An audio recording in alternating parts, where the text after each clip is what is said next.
আমের এই ভরপুর সিজনে মাত্র একটা আম দিয়ে এমন একটা রেসিপি বানান যেটা কিনা খেলে এর স্বাদ মুখে লেগে থাকবে আজীবন। এই রেসিপিটা তৈরি করা যেমন সহজ, খেতেও অনেক বেশি মজার। তো রেসিপিটা তৈরি করার জন্য আমি এখানে একটা বড় সাইজের আম নিয়েছি। এখন এই আমটার প্রথমে খোসাটা এভাবে করে হাত দিয়ে ছাড়িয়ে নিব।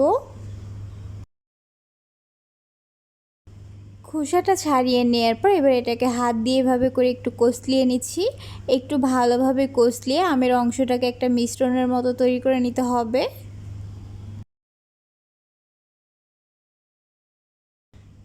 এখন এই আমের মিশ্রণের মধ্যে দিয়ে দিব 1/3 কাপ আগের থেকে জাল করে রাখা ঠান্ডা লিকুইড দুধ, আর দিয়ে দিচ্ছি 1 কাপ ময়দা। আপনারা চাইলে এখানে ময়দার পরিবর্তে আটাও দিতে পারবেন।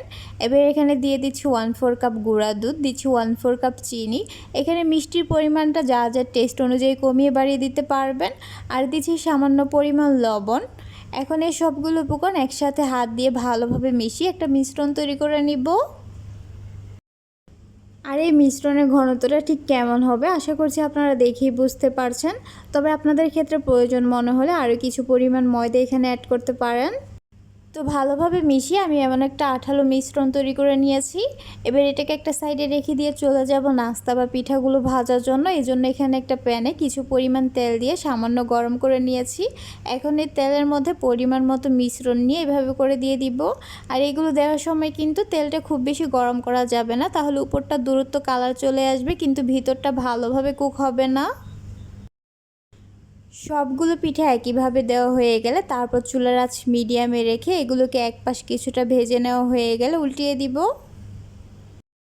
আর এইভাবে পিঠাগুলোকে চুলার আঁচ মিডিয়ামে রেখে কিছুক্ষণ পরপর এপাশ ওপাশ করে ভাজতে ভাজতে একটা সময় দেখা যাবে যে এর মধ্যে সুন্দর একটা গোল্ডেন ব্রাউন কালার চলে এসেছে।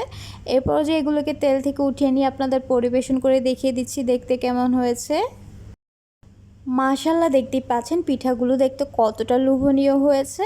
মাত্র একটা আম দিয়ে দারুণ মজার ইউনিক পিঠাটা খেতে কিন্তু অনেক বেশি মজার হয়েছিল। অবশ্যই বাসায় একবার হলো তৈরি করে দেখবেন, বাসার সবাই অনেক বেশি পছন্দ করবে আর মজা করে খাবে।